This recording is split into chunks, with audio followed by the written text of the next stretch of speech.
জায়গা থেকে ছাড় দিয়ে হলেও আমরা যতগুলো জায়গায় ঐক্যমতে পৌঁছাতে পারি, কারণ এই জুলাই অভ্যুত্থানের পর বাংলাদেশের রাষ্ট্র কিভাবে গণতান্ত্রিক রূপান্তর হবে সেই রূপান্তরের লক্ষ্য নিয়ে আসলে এই ঐক্যমত কমিশন কাজ করছে, কারণ অন্যান্য কমিশনের সমন্বয়ে এই কমিশনটা গঠিত। এ কারণে আসলে আমরা সর্বোচ্চ ছাড় দেওয়ার জন্য প্রস্তুত। আমরা এর আগে 8 এপ্রিল ঐক্যমত্য কমিশনের সাথে বসেছিলাম, তখন আমাদের সংবিধান সংস্কার কমিশনের বিষয় নিয়ে আলোচনা হয়েছিল এবং দুদক, তার মধ্যে সংবিধান সংস্কার কমিশনের বেশ কিছু বিষয়ের মধ্যে তাদের সাথে আলোচনার ভিত্তিতে পরবর্তীতে আমরা দলীয় ফোরামে আলোচনার মাধ্যমে, যেমন তখন আমরা দ্বিকক্ষ বিশিষ্ট পার্লামেন্টের ব্যাপারে একমত ছিলাম না।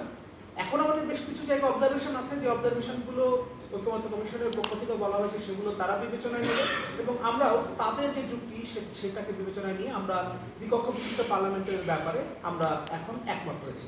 আমরা এই জায়গাতে আমাদের অবস্থান আগে যেটা ছিল সেটা পরিবর্তন করেছি। এর আগে আমাদের যে 8 এপ্রিলের যে বৈঠক হয়েছিল, তারপর গণমাধ্যমে একটা খবর এভাবে এসেছিল যে নাগরিক ঐক্য 70 অনুচ্ছেদ সংস্কারের পক্ষে নয়। আসলে বিষয়টা একটু মানে আমরা শুধুমাত্র দুটো জায়গার কথা বলেছি, আস্থা ভোট এবং অর্থ বিল।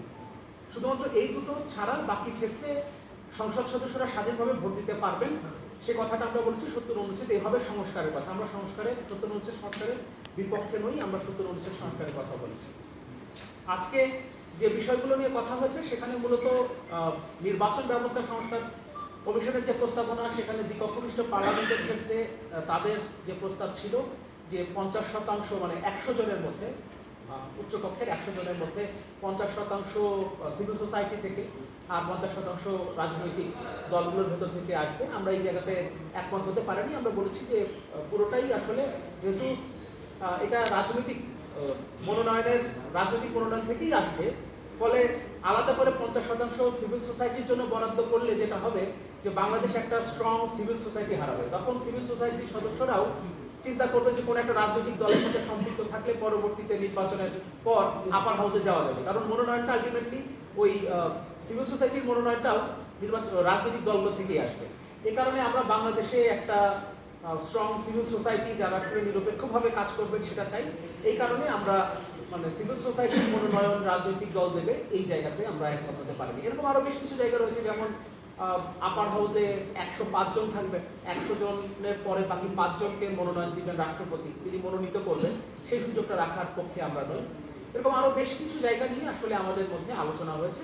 তবে আমরা আগের বারের আলোচনার পরেও যেমন বেশ কিছু জায়গায় ছাড় দিয়ে আমরা আগে 114টি জায়গায়, যেটা আমাদের সাধারণ সম্পাদক শহীদুল্লাহ কায়সার বলছিলেন যে আমরা আগের বার যখন 8 এপ্রিল বসেছিলাম তখন আমরা 114টি বিষয়ে একমত ছিলাম, এবার আমরা বসার আগে 118টি বিষয়ে একমত হয়ে এসেছি। এবারও আমরা যে বিষয়গুলো নিয়ে আলোচনা করেছি সেগুলো নিয়েও আমরা আমাদের পার্টি ফোরামে আলোচনার ভিত্তিতে আশা করি আমরা এটাকে সর্বোচ্চ যতগুলো জায়গায় আমাদের জায়গা থেকে ছাড় দিয়ে আমাদের অবজারভেশনগুলো তাদেরকে জানিয়ে